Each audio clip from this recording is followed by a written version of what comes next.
I have 5 after. I'm sure there will be more people joining, but we'll go ahead and get started. Not everyone needs to hear all of my comments, but if you're on every month, it's some of the same, but I want to repeat it because there are always new people. So welcome everyone to another meeting of First Friday Breakfast Club. I'm Byron Huff, First Friday Breakfast Club president. My pronouns are he, him, his. We are an association of gay, bi, and trans men. FFBC was formed in 1996 and is a 501c3 entity, making your contributions tax deductible. We would like everyone to mute your microphone also, and this meeting is recorded. Since the formation of FFBC, we've raised more than $400,000 for scholarships that are awarded annually to high school seniors who have done significant things to reduce homophobia and educate about LGBTQ issues in their schools and communities. $3,000 scholarships are awarded regardless of gender, gender identity, sexual orientation, or other protected characteristics. The real strength of the scholarship program, aside from recognizing and rewarding significant and often courageous acts of the recipients, is that it purchases the tickets for FFBC to send a representative to the high school graduation ceremony throughout Iowa, often in front of an audience that thinks they have never seen a real live gay person. Now, after obviously that was put on hold in 2020, and who knows, 2021 probably as well. It'll be more virtual, but the in-person event is amazing and really opened some eyes in Iowa that is still needed. I'm reminded of the importance of FFBC and other organizations, including Iowa Safe Schools. There was reported yesterday that LGBTQ students were harassed in the parking lot of Southeast Polk Community Schools. And it was very frightening, especially, I can't imagine what those kids are going through. So that's why we exist, and that's why we're here. We do these meetings to educate and bring speakers that we think will be of interest to our community and our allies. While donations are always welcome, we make it a more formal request this time of year because your donations will fund scholarships awarded this coming June. You can have one-time or recurring donation on our website, ffbciowa.org. The technology that allows more payment options is thanks to the generosity of Brad Holland, Joe Race, and the Semta Wealth Group. If you have not donated this year, I hope you will. On our website, you'll find access links to resources, archived monthly newsletters, audio recordings, and past speakers. Thank you, David Cotton and Nicholas Williams and Wade Peterson for the many updates to our website recently, including color newsletters back to 2005. There it is. I put it in my notes so I'd remember. All the newsletters are there, and it's some great reading. Past speakers with recordings and so much more. So again, ffbciowa.org, not .com. You'll get another organization. Thanks to David Cotton and Nicholas Williams for hosting our Zoom meeting until the day comes when we can meet in person. We all prefer in-person meetings, and someday we'll be able to do those again when it's safe for everyone. In the meantime, we're taking advantage of the virtual meetings by engaging speakers from locations outside of Iowa. The virtual meeting format also allows others to join who may not be able to attend in person. We hope to even offer a virtual option after we resume in-person meetings. That's technology we believe Hoyt Sherman will be able to assist us with. Keep in mind that you can share and forward the meeting invitation to others. They may appreciate the opportunity to hear one of our amazing speakers. I don't have any announcements this morning. Please, if you know of any, forward those to info@ffbciowa.org, and we'll include them during our meetings. The newsletter was distributed electronically March 1st to everyone on FFBC's email list. You can see that newsletter on our website, ffbciowa.org, but also provide your email to info@ffbciowa.org if you would like to receive our newsletters, meeting invitations, and other communications. That was the first time we have electronically distributed our newsletter. And as far as I can tell, it has gone very well. Your feedback is absolutely welcome. We believe we're moving to forward to the technology that so many organizations have already done and not having a mailed newsletter. While people like to have that, you have the ability to print it. The next copy deadline for the newsletter is the second Monday prior to the breakfast meeting. So the next deadline would be March 22nd. If you have something that you'd like to share, send a copy to info@ffbciowa.org for inclusion in the newsletter. Our next virtual board of directors meeting will be on Monday, March 8th at 6:30 p.m. Central Standard Time. Please let me know if you'd like to participate and I will get you the Zoom meeting information. And you can post comments or unmute your mic to avoid talking over each other. I'll try to call on people to raise your hand, and I'll ask our Vice President Ryan, if he's on the call, I haven't seen him this morning, to assist. And now David Cotton will introduce our speaker this morning, Ginger Campbell. Good morning. Glad to introduce today Dr. Virginia Campbell, physician, podcaster, and author, all three.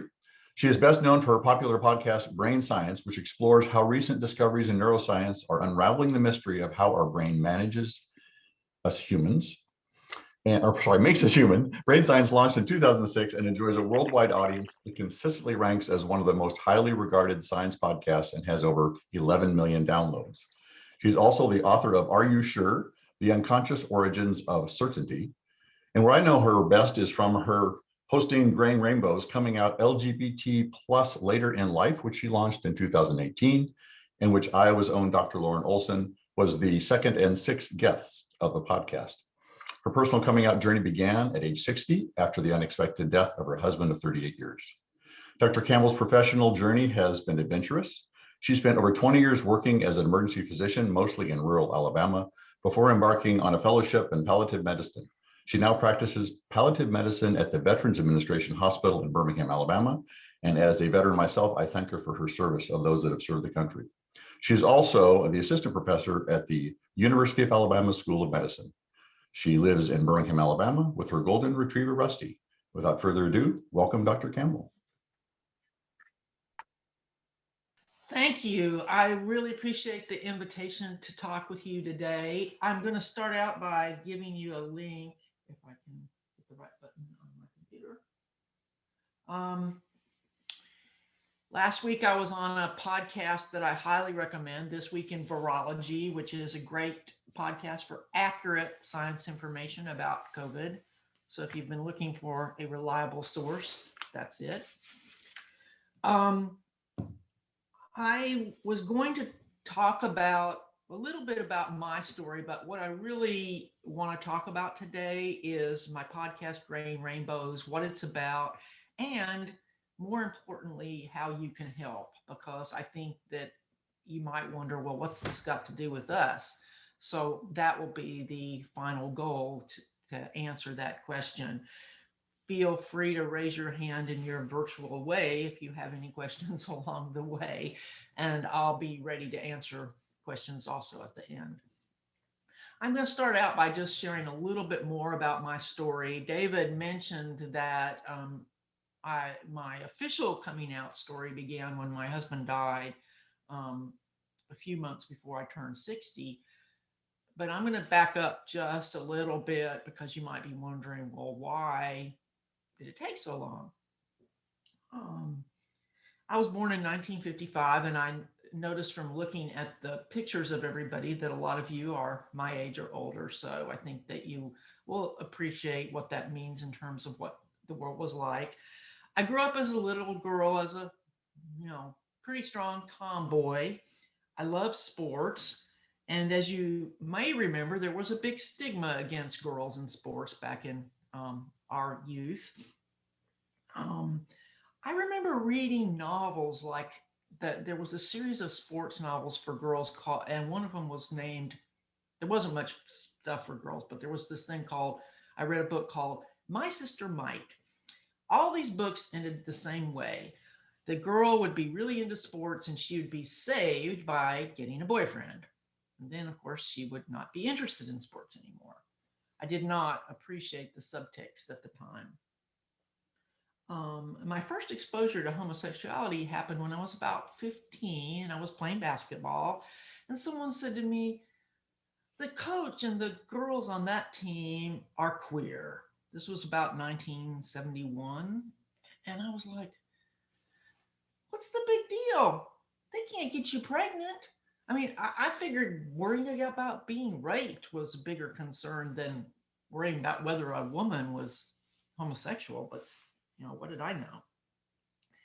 Anyway, I got married when I was only 21. So I had a, pretty sheltered youth. And my husband was my best friend. And when I was about 24, in 1980, I was about to start medical school, and I had a very brief, maybe a month affair with another woman. And that was what opened my eyes to, hey, maybe there are other possibilities. Now, this is 1980 when people still thought, that being gay was a choice to a certain extent, right? So I realized, gosh, I have a lot to lose. 1980, Alabama, you don't want to be gay in Alabama in 1980, or probably any place else in the United States. And so I just decided, no, I'll stay married. And that's what I did. In fact, I didn't even think of myself as maybe gay like a lot of people. I just was like, I'm straight. That's it. Okay. And even though in the 80s I was playing on a competitive softball team with a bunch of lesbians, I didn't see myself as possibly gay. I saw myself as being discriminated against for being straight because the women on the team were scared of being outed. So maybe in the 90s, about that time when when you've been married a while, you start having your struggles, and we had our struggles. I started to think, well, maybe I'm bisexual, but I never acted on it. And my husband didn't take it seriously, even when I talked to him about it. And we decided, well, we'll stay together because, we are best friends. And we both agreed that was more important than, some, problems we might have in terms of sex in our relationship. And so that's how things stood until he died. About 3 weeks after I finished my fellowship, he died unexpectedly. And about a few months later, almost 6 months later, I turned 60, and I'm like, I don't think I want to spend the rest of my life alone. I don't think I want another man. Yeah, I'm gay. To be honest with you, I still prefer the term gay to lesbian, even though, these days you guys get to keep gay and we're supposed to have lesbian, but out in the straight world, they still think we're all gay, right? Okay, so that's my little story. It's not very interesting, I don't think, but it just gives you some background. So it's 2015 when I'm coming out, and I'm trying to figure out how to, connect and meet people. So around 2016, I got the idea that I would start a podcast for other people coming out later in life. Didn't have a name yet. Then you know what happened in 2016. So I kind of chickened out, to be perfectly honest. And so I didn't actually launch Graying Rainbows until 2018. And funny story, Graying Rainbows was going to be called, and I didn't even know about Lauren's book. It was going to be called, wasn't Finally Out, because that's the name of his book, but something similar to that. I've already forgotten what the name was. Anyway, it went to a porn site. So I realized I needed a better name. And so that's why I came up with Graying Rainbows, which I think captures the idea that it's for people who are more mature. But you would be surprised at the youth that listens to my show. In fact, I actually had to make, when I had a group on Facebook, I actually had to make a rule that you had to be at least 30, which was kind of funny. So I want to just, you might say, well, why a podcast? Because especially those of you who are older, you may not even listen to podcasts. I don't know. They're getting more widespread. Um, but I've been in podcasting since 2006. And so I am a big believer in its power as a way of connecting and sharing ideas with people. So for me, the idea of doing a podcast was almost as natural as another person might say, hey, I'm going to write a book.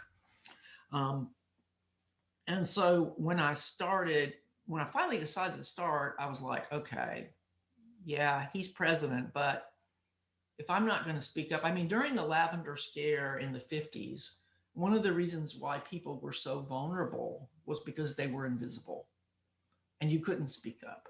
In fact, you know what they did when people were outed in the 50s, usually it was involving losing federal jobs because of the executive order Eisenhower had that basically said if you were gay, you could not work for the federal government. If you got caught, you know, usually it would be like at a gay bar or something. If you got caught, the way that they tried to, you know, strong arm you was to get you to out your friends, you know, because everybody was in the closet, and they would, you know, if you'll give us names of other people, things will go better for you, which of course was totally a lie, but that's what they did. So I'm thinking now, um, we don't want to be silent. I mean, the thing that should be different now, even if Trump was still in office and started to do even worse things, we should speak up. We should not be silent like people had to be back in the 50s. So that's kind of my philosophy of graying rainbows. But I have three goals for the show. Um, One is that I think that people, when coming out later in life, have different challenges than people who do it when they're young. And this is not generally recognized. So that is one reason for the show. I also want to provide resources for people. For example, David is going to give me a list of all the books he read, and I'm going to put them in a place where people who listen to his interview can then go and get the same resources that he found helpful. I also talk about LGBTQ history. I've had Lillian Federman, who's a very well-known uh, historian, on there, and twice. And last time she came on, she talked about her very recent book about Harvey Milk, which I highly recommend if you haven't read. So that actually attracts younger listeners who are interested in LGBT history. Um, but then I discovered from audience feedback that the biggest impact of the show comes from hearing people's stories. And that's the reason why the show has transitioned from getting, you know, sort of like expert guests to having more just everyday people like me and David. Um, and the biggest impact is that it makes people feel less alone, which I'm sure that you experience as you have your First Friday lunch, that one of the advantages of getting together is ending isolation. So that's kind of the overview. So now what I'd like to do is ask, is there any questions before I move on? Okay. Yes, I have a question. Oh, sure. Go ahead. Oftentimes, people who are coming out at an older age have children and sometimes grandchildren. Could you speak to the complications or the nuances of coming out at an older age when there are adult children in the picture? Absolutely. In fact, that's actually where I'm heading now, which is I'm going to talk about what's unique about coming out later in life. And obviously, the first thing that would come to your mind is the people in your life are different. If you come out, you know, as an adolescent or young adult, your biggest concerns are generally your parents, your siblings, and maybe some of your friends. And that, of course, is intimidating and scary enough. But if you're married, and especially if you have children, then you have it's a whole another level. And when it comes to the children, I don't have children, so what I'm saying comes from what I've learned from listening to the many people that I've had the privilege to talk to. Obviously, it depends on the age of the children. If the children are adult, the challenge, my impression is, if the children are adult, the challenge is mainly in the head of the person, right? Because young adults today, unless you're in a very conservative religion, most young adults today are pretty accepting. They've grown up with the idea that being gay is, so usually if you have an adult child today and you tell them, they're not as excited as you expect them to be. So it turns out that that's not, but it's a big mental obstacle. Now, if the kids are younger, the biggest issue is if you're going to be breaking up with your spouse. It turns out that the children are much more affected by divorce than they are by finding out that their parent is LGBT. Okay. So that brings it back to how do you handle the spouse, which is actually, for most people, the most challenging, part. And that, because of the people have guilt, they have to figure out whether they try to stay in their marriage. Maybe they can, maybe they can't. You have a spouse who has health issues. So I've gotten emails from people who are in marriages where, leaving is not an option because their spouse is elderly and sick and, they have to stay together. So older you are, the more, you might say there's that, various responsibilities that you can't just leave, So I think the issue of guilt, from what I've heard from people talking, has been one that a lot of people really struggle with. That now, not that younger people don't have issues of guilt, but I think that for them, it's mostly about if they're coming from a situation where they've been told being gay is bad and they feel guilty about that, but they don't have to feel guilty about, well, they probably still have a little bit of guilt, but it's not as much, if you know what I mean. Another issue that's really important to a lot of older people and younger people, but in a different way, is faith issues. Okay, because in the United States, for most part, it's still true that people go to church for community. And so if you've been in a church for many, many years and you're worried that you're going to lose all of your friends, it might literally seem to be all of your friends, right? So that's a big deal. And then there's the whole issue of if the person's been struggling with their identity for many, many years and having guilt about that. I've interviewed people who came very close to committing suicide and had many issues with depression. I've had some really fantastic interviews with people who came from Mormonism and Orthodox Judaism. I mean, their stories are incredible, what they have done to be able to be true to themselves. But of course, it's not quite as bad as it used to be because some religions are becoming more accepting than others. But still, I think for most people, if faith is a part of their life, that can be a big part of the challenge. And sometimes people have to leave their communities. The woman I interviewed who was an Orthodox Jew was literally going to Princeton, the college Princeton.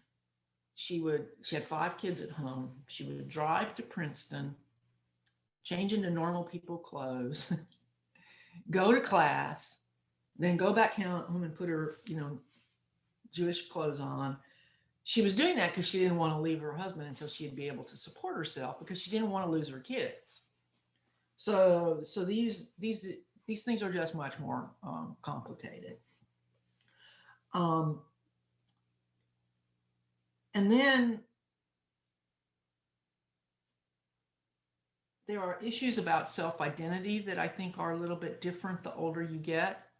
Because, you know, when you're an adolescent, you are by definition trying to figure out who you are. But if you're a mature adult, you're supposed to have figured out who you are, but you might have been sort of pushing down a piece of you, or maybe it's totally new. And this is something that I think it's really important to know, especially for any of you listening who may have been out your entire adult lives, is that it's not necessarily true that a person coming out later in life has always known they were gay and was just in self-denial. That is not necessarily true. The older the person is, the more likely it is that they actually really truly didn't know.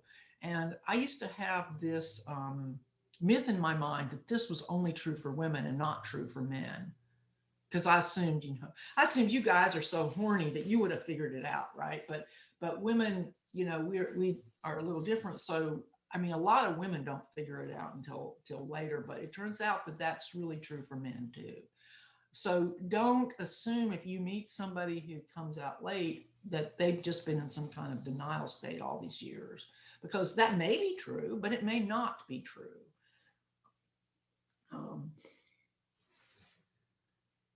Sorry, I actually do have notes. I know you probably can't tell, but any more questions? Okay, so I want to talk a little bit about how changing attitudes have affected people as we're getting as people are getting older. Because, oh, thanks, David. I see you posted Alana's interview.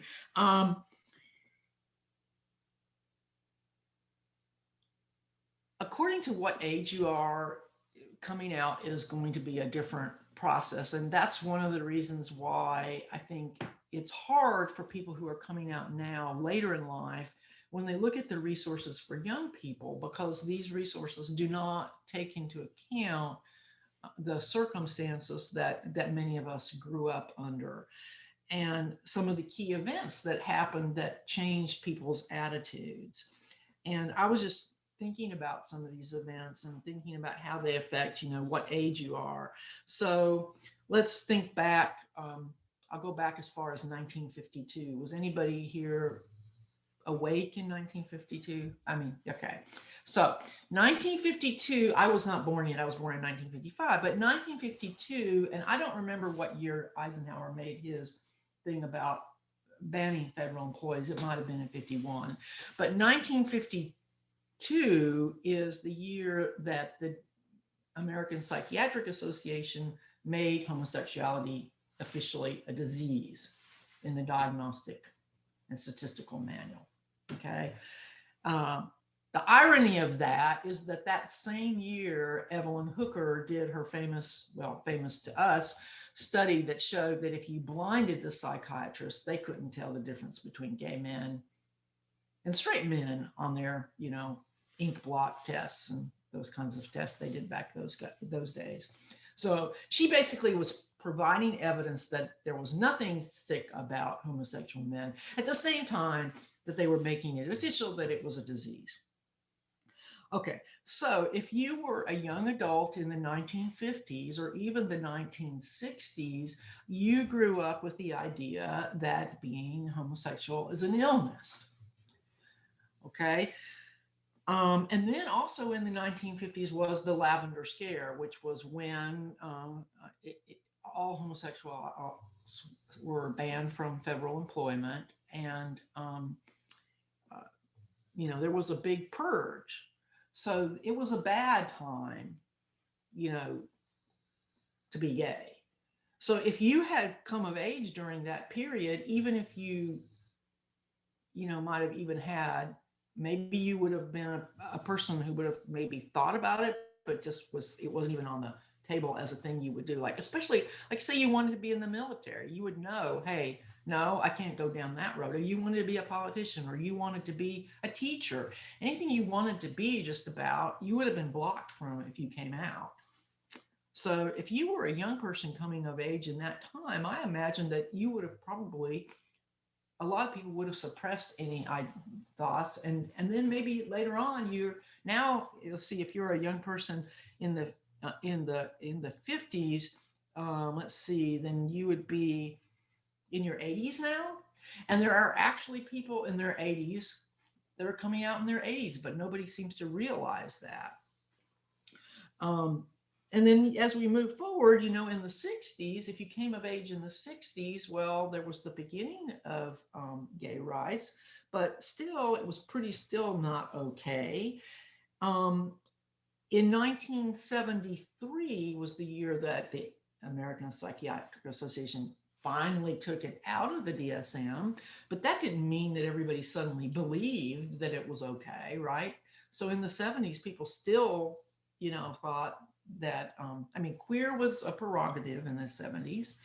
And so I came of age in the early 70s. It was not, first of all, it was mostly something people didn't talk about, but it was still not okay. I think it was in 1978 that Harvey Milk was the first publicly acknowledged gay person to be elected. But I may have the year wrong, because I'm not sure exactly which year he was elected and which year he was assassinated, because they were very close together. But and so in the 70s, there was the beginnings of some gay rights activities, but then there was the backlash with Anita Bryant. Those of you who are older probably remember Anita Bryant. And I've had one guest on my show who basically lost her children because of Anita Bryant's efforts in Florida. And if Anita Bryant hadn't been stopped in California, all that anti-gay legislation probably would have spread throughout the country. And then, in 1981, HIV and AIDS hits the picture, okay? And I really think that whether or not you grew up before or after AIDS makes a big difference on your attitudes and what you know. And that's one reason why when I was making my show, I was thinking, well, this show should really be for people who grew up, who know what happened during the 80s. Because a lot of young people today are surprisingly ignorant about what things were like. And I actually have an interview in the can that I haven't played yet, from a doctor who was taking care of patients during the early part of the AIDS. And he reminded me about how, the staff would not even go in the patient's rooms. And it was kind of like the way people are about COVID now, only you add the stigma of, oh, it's just those gay people that have that. And actually it turned out, the HIV is not that contagious, but people thought it was. And one reason why I think that is such an important turning point is that when people started dying, they had to start going home to their families, right? They had to come out because there was no way for them to stay in the closet any longer. They were dying. They had to go home to their families. And so I think the AIDS epidemic was a turning point for the visibility of our community, because before that, people really were like, I don't know anybody that's gay. But all these people, mostly sons, were going home to these small towns, and people were like, oh. Think about the reaction to Rock Hudson. That was a big deal back then. And then there were the celebrities coming out, for paying for, promoting AIDS research. And as bad as AIDS was, I think that its impact, the good thing that came out of it was people became aware that gay people were people. You remember the movie Philadelphia, the impact that it had. And so those are things that we as mature adults remember, that I don't know what the young guy I'm looking at, because he's next to you and you're still on my screen, the guy who asked the question before. For some reason, you're still on my screen. It's like I'm talking to you personally, and your son or whoever he is. Or a very young boyfriend, good for you. Okay. So at any rate, he doesn't remember stuff that you remember, is my point. And so the point I'm trying to make is that these events that have influenced those of us who are older make coming out different than it would be for somebody young. And that's my long-winded way of saying that. And I really think that attitudes that we learned when we're young are really hard to get rid of. I mean, like internalized homophobia, I think is a lot harder for people to overcome when they're older than it is for young people. Now, I personally didn't ever struggle with that, but I've listened to a lot of people talking about struggling with it. So I know it's a really important challenge.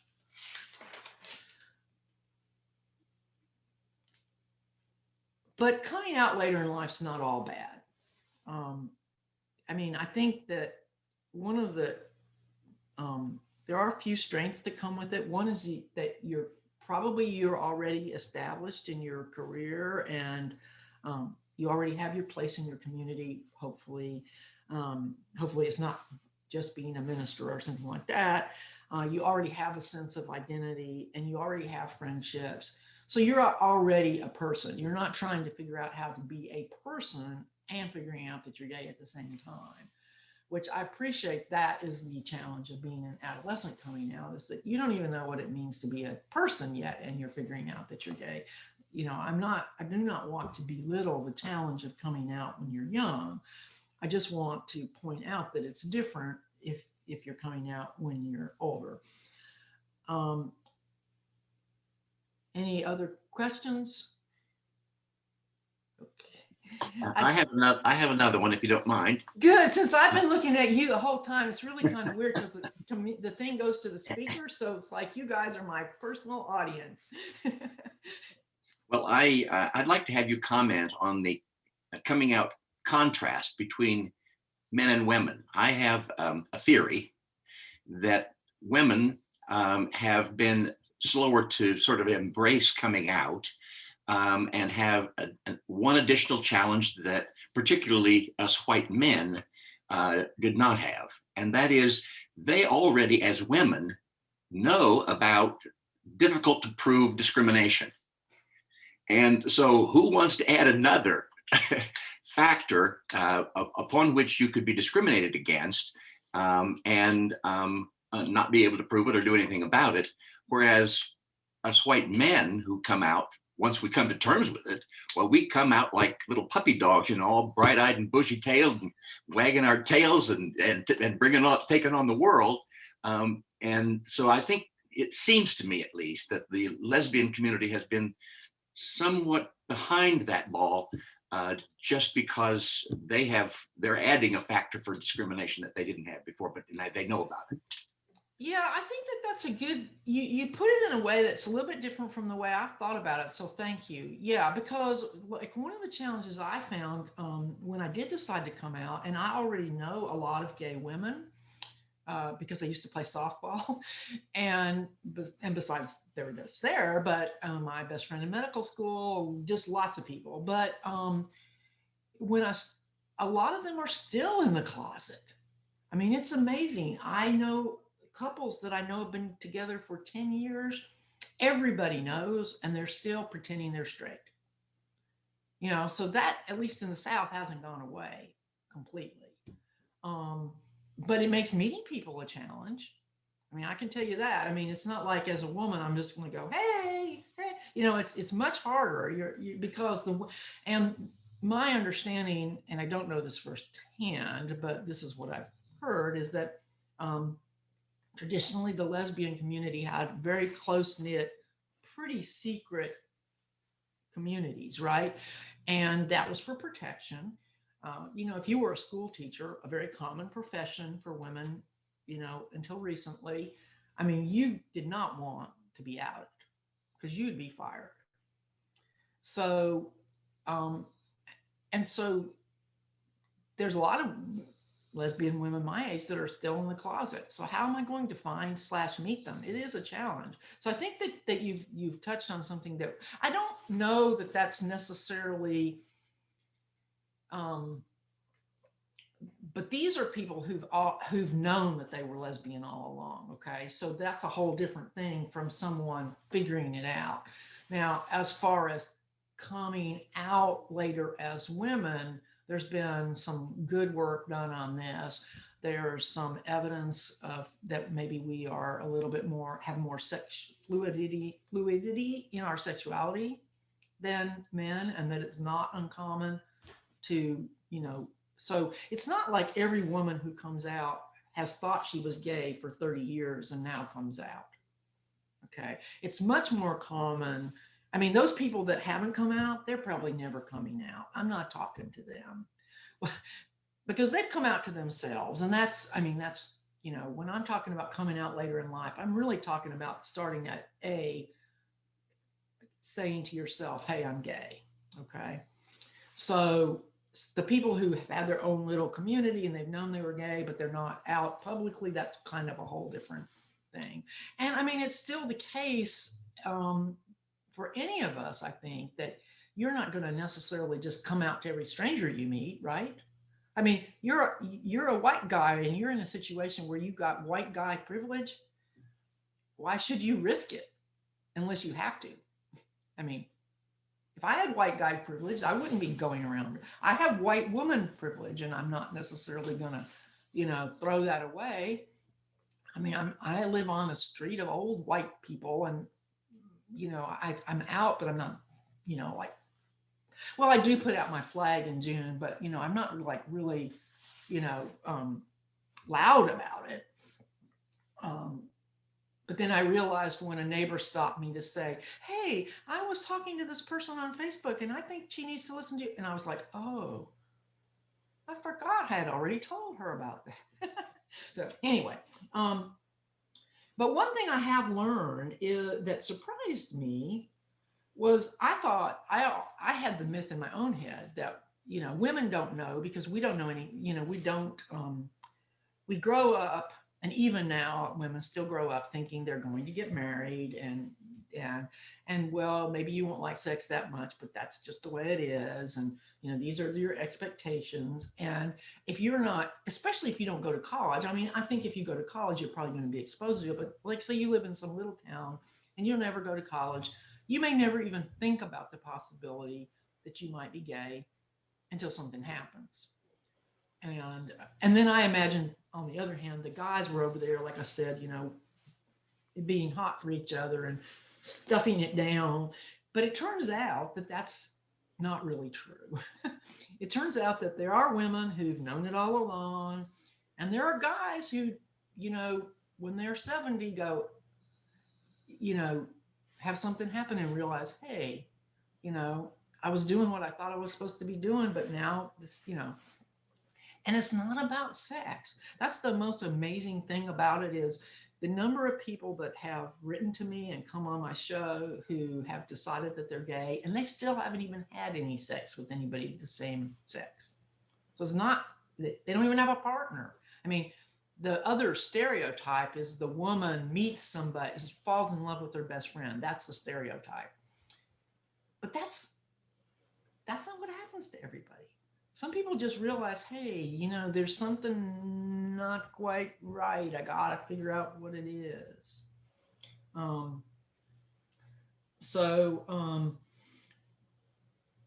me see. I want to make sure I didn't leave out anything important that I wanted to share. I made a list of things that I've learned from my listeners that I wanted to share with you. And let me make sure I'm not going to overtime.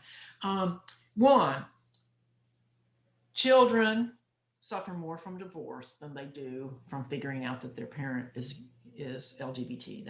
I already said that, but I will repeat it. Two, the reactions that people get can be unexpected in both directions. People find the person they thought would be their ally goes off the rails. The person they expected to react poorly is supportive. That's very surprising. So support can come from unexpected places. One of the things that we constantly emphasize on the show is that you've got to give your family time to get their head around the information.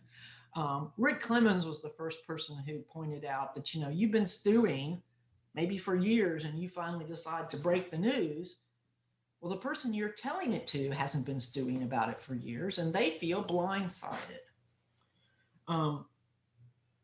And so allowing them to have their emotions and get past them is really important, because it's not necessarily how the person reacts right when you tell them. It's what's, down the road that matters. But people do lose friends. They do have family members that they become disconnected with, and that's a reality. Early on, I interviewed a trans woman who told me that she was prepared to lose everything, her profession, everything, and she was able to rebuild. But she said when she made the decision to transition, she had to be prepared to lose everything. And some people decide losing everything is not worth it, so everybody has to decide for themselves. But the other thing that I think is probably most important is don't try for people not to go it alone. And one reason why I was excited about coming to talk to your group is that I think your group can be an important resource for people in your community that are in this situation. And I'll talk a little bit more about that in just a second. But the last thing I wanted to mention, which I said already, was that same-sex attraction is not just about sex. Because like I said, there's people who realize that they might be attracted to the same sex and they haven't had any sex yet. And most of you probably already know that, but to me, that was kind of like a surprise. So I want to say 3 things that I think you guys can do to help, okay? One is, and I think David will probably be up for this since he's in charge of your website now, is, doing some explicit outreach, putting resources on your website that are welcoming to those who are coming out. Because when someone is coming out as an adult, the first thing they do now is they go and look on the internet, they go and look in Amazon, they go and look for podcasts, which is where I come in. So to put out resources and make it clear that you're opening, and think about, who among you might be willing to be a mentor or friend, not potential partner of someone coming out later in life. And I'd like to really emphasize that a young person can mentor an older person. The advantage of this could be that the young person, has a better appreciation for what the culture is like now, whereas the person who's coming out, has stereotypes in their head, right? But they don't know what the real world is like now. So it doesn't just need to be the senior guys in your group that could do this. It could be anybody who feels that this is something that they would be willing to do. And so that's the challenge I'd like to leave you with is, I know you've got more guys, more potential great Davids out in Iowa to reach. Thank you. Thank you. Before folks, Thank you, Ginger. if I may, before folks ask questions, I just want to thank you personally. You're one of the resources I found and found it very comforting and helpful, and that provided connections. And then to this club's benefit, Jonathan, the man that was asking you questions, until recently was our president, and he's the founder and has a wonderful story I think that maybe you should consider sometime to share with others. But he was one of those mentors that met with me many times to help frame my mind, help me through the thoughts. So that was greatly appreciated. I totally agree. And actually, Jonathan, you should consider a podcast with Ginger. I think you could have an amazing story to tell. I'm putting you on the spot, but I think that's a possibility. And David, I think you may be doing one with Ginger. Is that correct? We recorded it. Whether she has any content worthy of posting, I don't know. It's your decision. It's probably going to come out. It's probably going to be probably close to June, because I actually try to alternate male and female guests just so that anyone coming into the show will know that it's a show. And that's something I failed to mention, is one of the things I try to do on my show is to be a connector between all parts of the community instead of just a silo for, say, lesbians coming out later in life. So I've had trans women, trans men, women, and I have a non-binary guest coming.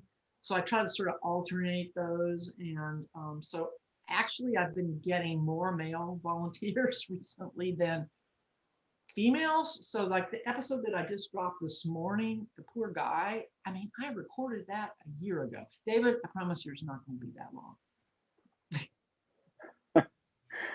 Well, I want to thank you, Ginger, for joining us this morning. I know you're a very busy person, and it wasn't easy, but we certainly appreciate you being here.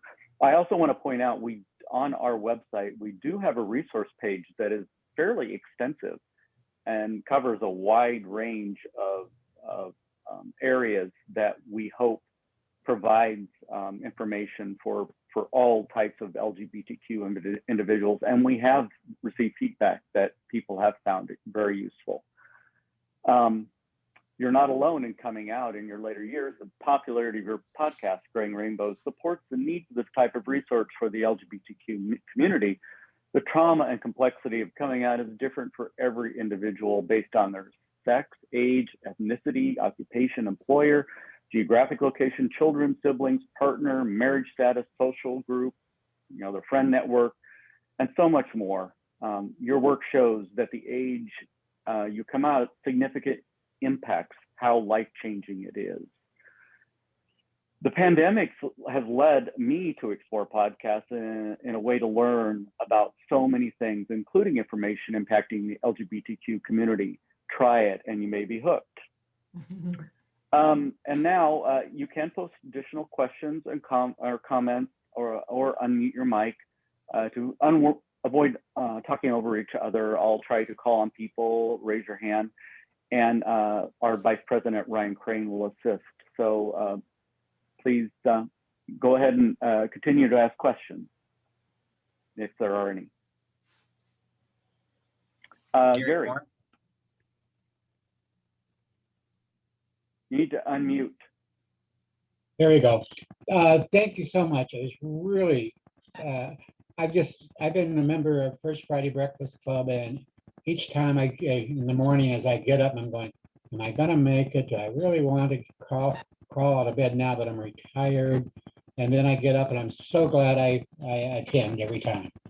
And it's speakers like you that make that getting out of bed early as a retired person beneficial. The stories that each of us have is so important. And I'm, as an older person, I'm not a user of podcasts. You convinced me that I need to look into that more. Because the stories that each of us have is something that people need to hear. I know Rick Miller and I were both, I think, interviewed by 3 graduate students from the University of Iowa just recently. And I was amazed really that their interest, and probably, I may be wrong, Rick, but I don't think they really had a whole lot of experience with gay people, period, from from the questions and everything that was coming along. I also participate in a safe zone thing where I talk a little bit with a panel at Des Moines University. And it's the interest that people have in our stories, even how mundane we think our lives have been. Our history does count. And it's important for people to understand that and understand the differences that we all have. One of my best friends right now just came out at 70. And, I guess, for us sharing our stories back and forth. He's jealous of me and my young sexual exploits. And, and I'm, but he has children that he can support him. So each of our stories are so different. And I'll be looking forward to joining and listening to your podcast. Thank you so much.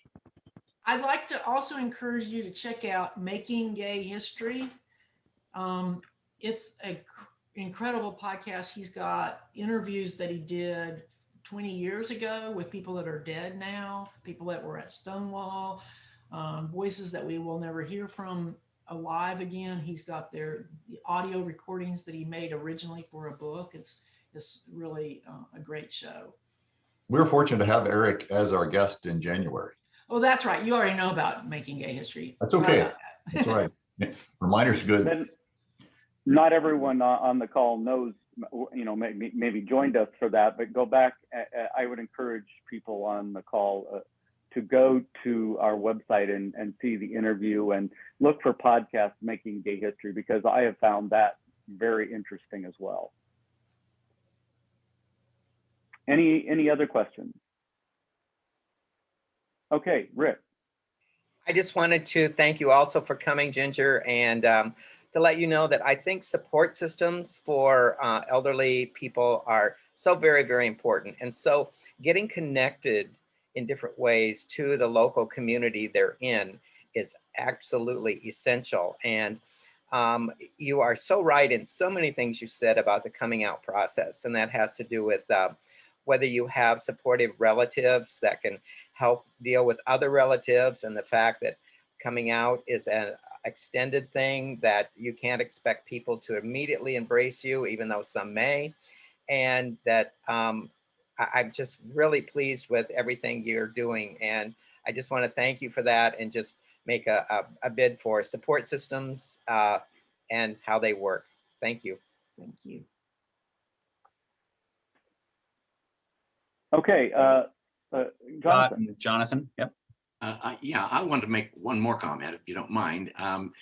When I came out later in life, one of the things that I got, or reactions that I got, was, well, you're just having a midlife crisis. And I came to the conclusion on reflection that midlife crisis has gotten a bum rap. That by the time you get to midlife, lots of times other things in your life, building a career, establishing yourself in the community, are in place. And then you start thinking, well, is that all there is? And you start looking around and have greater latitude to look around and try and figure some other stuff out, because you only have this one life to live. And when midlife crisis hits a straight person, why, they dump the wife, they buy a motorcycle, and they get a bleached blonde bimbo to put on the back, and off to Sturgis we go, kind of thing. And so I found that I had to sort of get past that. You're just going through a phase. You're just going through a midlife crisis. And I've decided, yeah, midlife crisis can be a good thing. I agree, Jonathan. And even I know, kids that come out, their parents think, oh, it's I've heard this so common. It's a common, oh, it's just a phase. They don't actually believe that that their child is gay, and they'll put it off as a phase, which isn't very supportive. So any more questions? We can start to end here. I do want to mention to everyone, hit the chat button at the bottom of your screen. There's a lot of links David Cotton put out there, like links to the past speakers and the podcast link, and there's a lot there. But if you hit chat, you will see those comments, and there's a little box at the bottom of that, a little button with three dots. If you hit that, you can save the chat, and you'll save those links before you exit. That's something I just have to learn. It's not obvious, I don't think.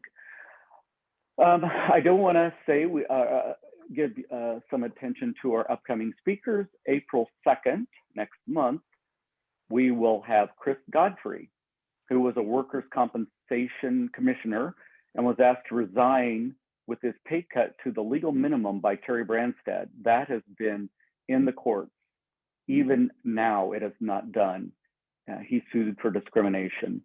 He has won. It's gone to the Iowa Supreme Court, but it still isn't settled. May 7th will be Pete Montgomery, spokesperson for the People for the American Way, who tracks white supremacy groups and other hate groups. June 4th, I want to remind everyone that's our scholarship awards. We have not selected a speaker. I know Jonathan has some good leads. He's so good at finding speakers, but we do want to kind of have something that could be education related, hopefully, for that important meeting. July 2nd, we have Reverend Jim Conrad.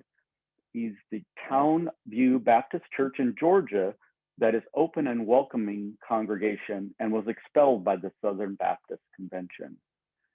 So all of those sound very interesting. And with that, our meeting is adjourned. We will continue to keep the virtual meeting open. You can stay on the line for informal interactions if you'd like to. Hopefully that will help replicate some of the in-person meeting experience that we're lacking. So thank you, everyone. Have a wonderful weekend.